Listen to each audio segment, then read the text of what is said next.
نبی کریم صلی اللہ علیہ وسلم کی عمر مبارک 40 سال ہو چکی تھی۔ آپ رمضان مبارک کے دنوں میں غار حرا میں خلوت اختیار فرمایا کرتے تھے۔ وہاں کچھ عرصہ قیام کرتے اور غور و فکر میں مشغول رہتے۔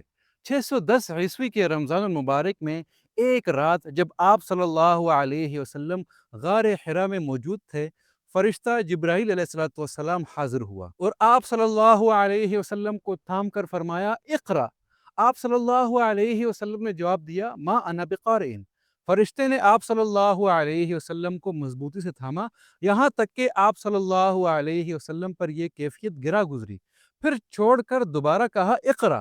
تیسری بار بھی یہی ہوا، پھر فرشتے نے یہ آیت پڑھی اقرأ باسم ربک الذی خلق خلق الانسان من علق اقرأ وربک الاکرم الذی علم بالقلم علم الانسان ما لم يعلم۔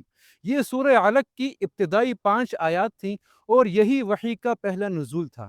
اس کے بعد محمد صلی اللہ علیہ وسلم گھبراہٹ کی کیفیت میں گھر تشریف لائے اور فرمایا مجھے اڑھا دو۔ خدیجہ رضی اللہ عنہا نے آپ صلی اللہ علیہ وسلم کو تسلی دی اور پورا واقعہ سنا۔ انہوں نے یقین دلایا کہ اللہ آپ کو ہرگز رسوا نہیں کرے گا، کیونکہ آپ صلہ رحمی کرتے ہیں، سچ بولتے ہیں اور کمزوروں کا خیال رکھتے ہیں۔ اس کے بعد خدیجہ رضی اللہ تعالی عنہا آپ صلی اللہ علیہ وسلم کو اپنے چچا زاد بھائی ورقہ بن نوفل کے پاس لے گئی۔ ورقہ نے یہ سن کر کہا کہ یہ وہی فرشتہ ہے جو موسیٰ علیہ السلام پر نازل ہوتا تھا۔